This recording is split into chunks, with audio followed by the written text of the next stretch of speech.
Hello everyone. Today we will look at a very important aspect related to counseling, psychological counseling or therapy. Mainly we'll try to look at briefly about the misconceptions regarding psychological counseling, and also we'll look at how successful psychological therapy, what is called as a successful psychological therapy.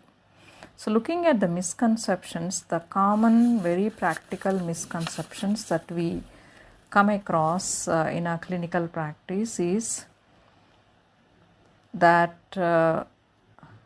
counseling will provide solutions to the problems, especially when it comes to a scientific based or experimental based therapies like cognitive behavior therapies. So here the problems are looked at from where they are coming, how they are handled in the past, and the focus is on the present situation and how we can work through in the future. So there are no active solutions or tips provided by the therapist directly, but the solutions are arrived with a mutual discussion as part of a collaborative or a mutual discussion by client and therapist together. That is one thing. The second thing, taking counseling will improve oneself automatically. No. Some of the clients who kind of come with a conclusion that I have taken counseling, I have spent so many hours, but nothing has improved. See, improvement is not something that happens just like that. First thing, you have to become aware of your present situation, present status, and your willingness to practice the new techniques or the new behaviors or solutions in your daily life. And that's how these new behaviors should become part of your daily life. That's when the change comes. Just because you're sincerely attending so many number of sessions, change is not going to happen automatic unless until you practice them in your daily life and try to replace them with something that are not helping in the past and replacing them with the solutions that you arrived at over a period of discussion, and then by trial and error when you practice, some might work out, some may not work out. It's a flexible process. So that is something that one has to understand. And the next very important aspect that I wanted to highlight is, by coaxing or forcing someone who does not see the purpose in coming to the counseling, just making them sit in the counseling is not going to be of much use. A counselor or the psychologist can try to bring in some awareness how it can help. But in spite of that, if the person is unwilling to see through that, he doesn't or she doesn't look at it as a problem, then forcing them to be part of therapy is not going to yield any better results. That is something that we need to keep. So these are the major misconceptions, that it happens automatically just by attending. Your willingness to practice the new behaviors is something, the basic crux of improvement in therapy, and forcing someone is of no much use. Looking at the success of therapy, which is in a way connected to the misconceptions, the main crux of any counseling services or any psychotherapy is dependent on your willingness to become aware of or acknowledge the areas of problems that you have come with, and your willingness or motivation to change. The change is the main point here. Your willingness or your motivation to change towards a better person, towards a healthy relationship, based on which the success of therapy is dependent, and your willingness to introspect or your insightfulness,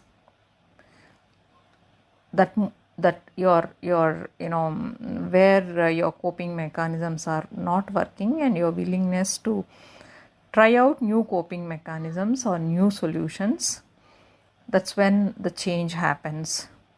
So changes in the counseling are not because that you are attending the sessions, but you have to be very clear that you are willing to change, you are willing to look at where you stand, you are willing to move forward, and your willingness to generalize what techniques that you have learned based on the scientific principles. These techniques, that especially from the CBT perspective, you should be able to generalize them to new future life areas. It is not something that only it is helpful for the present. It can be generalized to the future areas as well. So of all, the important aspect is counseling is a humble self-seeking process, help-seeking process, self-help seeking process, and that need to be based on the trust. It's a guiding process towards a meaningful direction. Hope this small piece of audio will make some clarification in those who really want to look at counseling as a kind of help, and what makes a counseling a successful possibility, and also one important aspect is that the approach of a counselor. There are different kinds of counseling approaches, so you have to be clear what kind of approach that the person whom you are kind of looking as your help seeking person is taking, and able to understand that process will help you guide through the process. Thank you.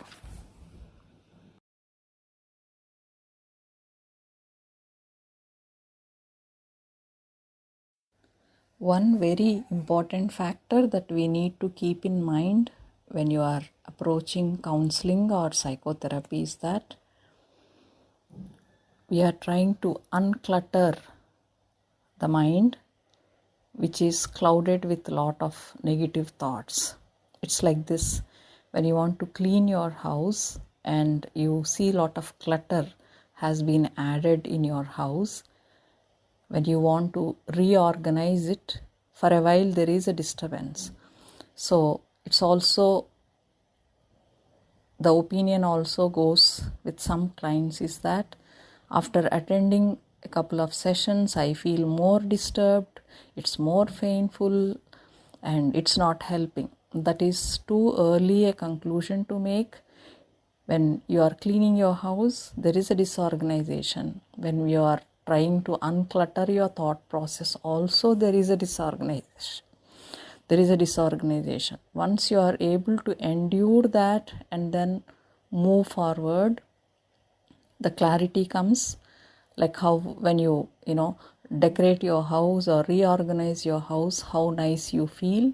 Even the removal of negative thoughts by replacing them more constructive, positive thoughts will give the relief. But we can't avoid the process of pain or going through, because we are here sitting together to look at it more closely and trying to talk about the areas of concern. So obviously we'll be talking about the problem areas.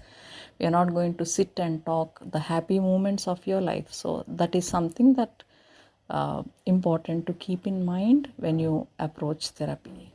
Thank you.